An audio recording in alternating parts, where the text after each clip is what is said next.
ici dans le proverbe où les frères nous a lu, vous savez, alléluia, alléluia, toutes ces choses, ça nous arrive toujours à en parler à cause de la parole du Seigneur qui dit que dans la réunion, deux prophètes ou trois puissent parler et que ceux qui sont assis puissent juger.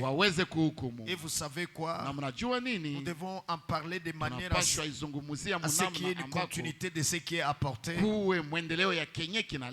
Voyez, et souvent nous constatons que dans bien des réunions, dans bien d'églises, vous voyez alors celui qui vient parler ou ceux qui viennent parler, ils s'y entrent de manière un peu dispersée.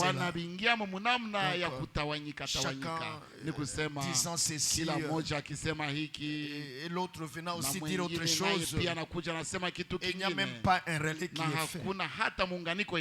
Mais je crois selon 1 Corinthiens 14 que ça ne devait pas être ici, mais que les choses devaient se faire selon ce que le montre 1 Corinthiens 14 kulingana na kisi. Kulingana na jinsi Wakorintho wa kwanza sura 14 inaonesha. Oui sœur, oui, parce qu'il est écrit kwa sababu inaandikwa hivi. Alléluia, alléluia. Alléluia, alléluia. Alors je suis là au chapitre 14, kusura ya 14 ya Wakorintho wa verset kwanza. 29. Verset ya 29. C'est écrit ceci, frère. Ambako kunaandikwa hivi ndugu zangu. Quant à ceux qui prophétisent, quant à ceux qui prophétisent, na kwenye wanatoa unabii, que 2 ou 3 prennent la parole. Na manabii wanene wawili au watatu. Et que les autres jugent ceux qui disent. Na wengine wapambanue. Maintenant écoutez le verset 30. Sasa sikilizeni verse ya 13. Quand un prophète est en train de parler, wakati nabii fulani iko nasema, il s'agit là du prédicateur. Pale inahusikana na il s'agit pas de celui qui manifeste le don de prophétie. Non. Encore non. Encore non. Non, mais de celui qui prêche. Oui, sinon ici, ce qui est écrit est clair. Verset 31, ça nous dit, voyez, avant que je ne prenne le 30e verset, simplement pour que vous voyez qu'il ne s'agit pas de celui qui prophétise. La prophétie comme celle de 1 Corinthiens 12, le don de prophétie. Non. Mais ici, au verset 33, c'est clairement montré que ainsi vous pouvez tous prophétiser à tour de rôle. Écoutez, pourquoi? En fait que tout soit instruit. Voyez, tout soit instruit. L'instruction. Voyez, l'instruction. Voyez. Cela ne vient pas du don de la prophétie.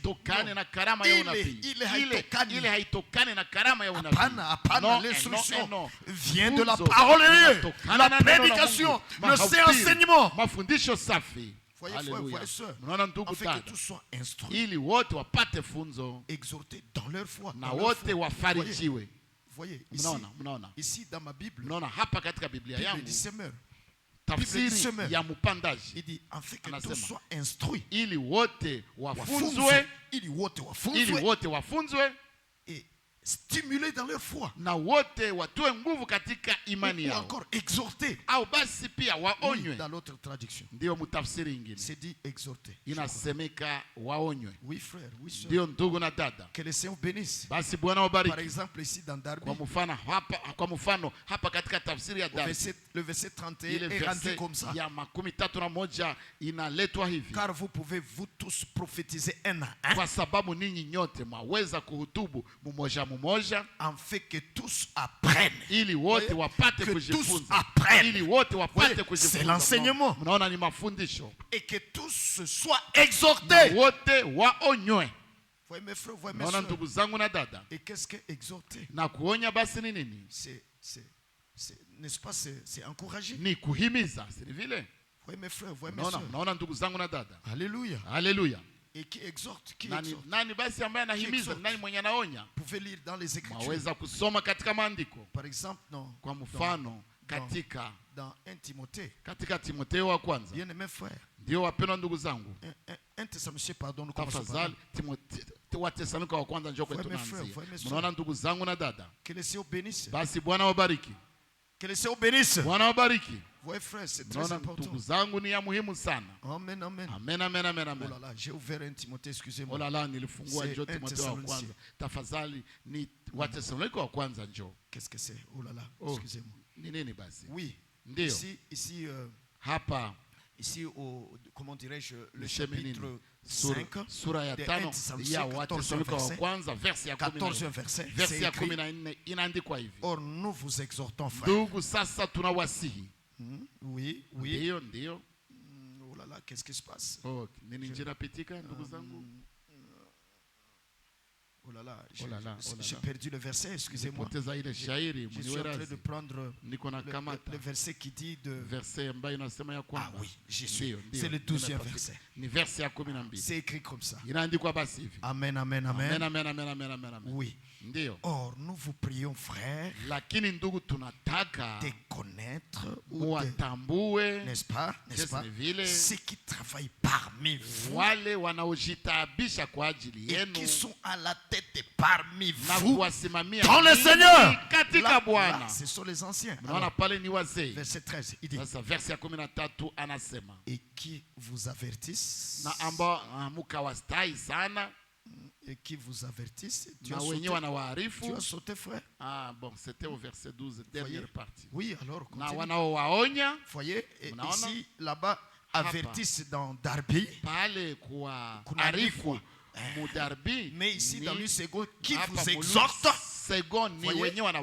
Alors qui nous exhorte, ceux qui travaillent parmi nous et qui nous dirigent dans le Seigneur, ils nous exhortent aussi par la prédication. Ici, bien-aimé, dans Tito chapitre 1, voyez frère, voyez soeur, au chapitre 1, Tito.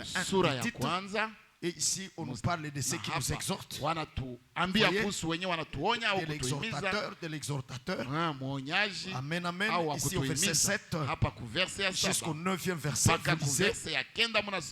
Car il faut que l'évêque soit irréprochable.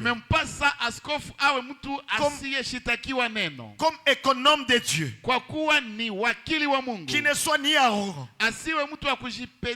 ni colère, ni adonné au vin,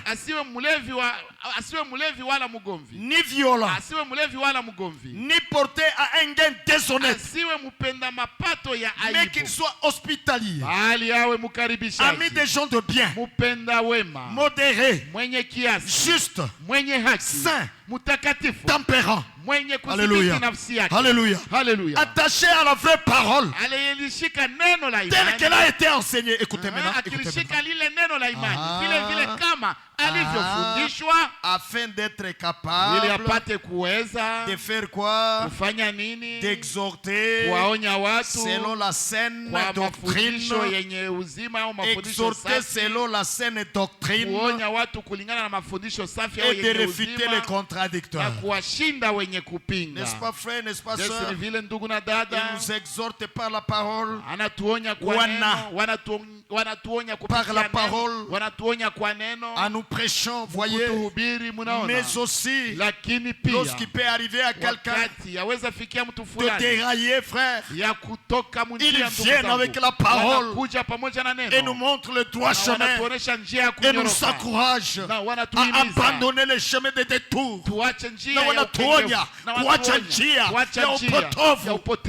Et revenir sur le chemin toujours par la parole.